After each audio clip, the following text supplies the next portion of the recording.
एक breaking news आपण पाहणार आहोत। जालन्यामध्ये ओबीसी आंदोलकांनी रास्ता रोको केलेला आहे। धुळे सोलापूर महामार्गावर पुन्हा एकदा रास्ता रोको करण्यात आलेला आहे। रास्ता रोकोच्या पार्श्वभूमीवर पोलिसांचा मोठा फौजफाटा तैनात करण्यात आला आहे।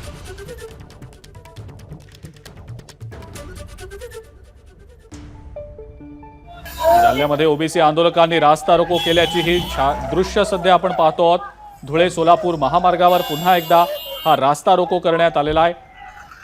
पोलिसांचा मोठा बंदोबस्त देखील या ठिकाणी तैनात करण्यात आल्याचं दृश्यांमध्ये दिसतंय।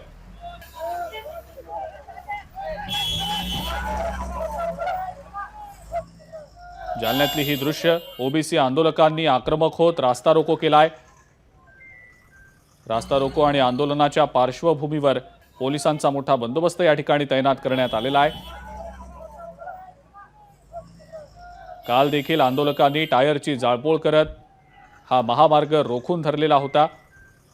आज पुन्हा एकदा ओबीसी आंदोलक आक्रमक झाले आणि त्यांनी रास्ता रोको आंदोलन केलेलं आहे।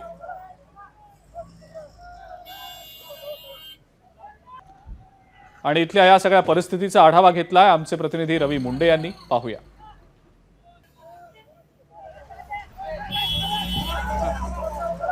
लक्ष्मण हाके यांच्या उपोषणाचा आजचा 7वा दिवस आहे आणि 7व्या दिवशी आंदोलक पुन्हा एकदा आक्रमक झालेले पाहायला मिळत आहे। धुळे सोलापूर महामार्गावरती या आंदोलकांनी अशा प्रकारे टायर जाळून या ठिकाणी रास्ता रोकोचा प्रयत्न केला। मात्र अगोदरच पोलिसांचा मोठा फौजफाटा या ठिकाणी तैनात होता आणि तो रास्ता रोको हाणून पाडण्यात पोलीस यशस्वी झालेले आहेत। खरं तर काल सुद्धा मोठ्या प्रमाणावरती आंदोलक आक्रमक झालेले होते। लक्ष्मण हाके यांची प्रकृती दिवसेंदिवस ढासळत आहे आणि आज सकाळी डॉक्टरांनी त्यांच्यावरती तातडीने उपचाराची गरज असल्याचं सांगितल्यानंतर आंदोलक कुठेतरी भावनिक झाले आणि या ठिकाणी पुन्हा एकदा रास्ता रोको करण्याचा प्रयत्न केला। धुळे सोलापूर महामार्गावरती आपण बघू शकत असाल तर पोलीस देखील तैनात आहेत। या ठिकाणी मोठ्या प्रमाणावरती आंदोलक एकत्रित आलेले होते आणि गेवराईकडून बीड येथून हे आंदोलक या ठिकाणी रॅली करून येत असताना या ठिकाणी रास्ता रोको करण्याचा प्रयत्न होऊ लागलेला होता आणि त्यावेळी पोलीस या ठिकाणी आले आणि समन्वय समितीच्या लोकांना देखील या ठिकाणी बोलवण्यात आलं आणि त्यांनी आंदोलकांना विनंती केली। पोलिसांनी देखील त्यांना इथून हटवण्याचा प्रयत्न केला आणि ते यशस्वी झाले। आता सध्या या ठिकाणी रस्ता मोकळा आहे, पण कुठेतरी तणावाचं वातावरण या रोडवरती पुन्हा एकदा पाहायला मिळतंय। वडीगोद्री जवळच असलेला हा धुळे सोलापूर महामार्ग कायम आंदोलनाचं ठिकाण राहिलेलं आहे। यापूर्वी सुद्धा मराठा आंदोलनामध्ये अनेकांनी या ठिकाणी तीव्र संताप व्यक्त केलेला होता।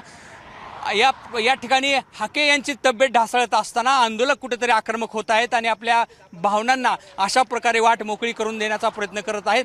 पोलिसांचा मोठा फौजफाटा या ठिकाणी तैनात आहेच, पण आणखी पोलीस या ठिकाणी येऊ लागलेत अशी देखील माहिती मिळत आहे। एकूणच या ठिकाणची सध्याची परिस्थिती तणावाची आहे। धनंजय दारुंटेसह रवी मुंडे, एबीपी माझा, वडीगोद्री। एबीपी माझा, उघडा डोळे बघा नीट।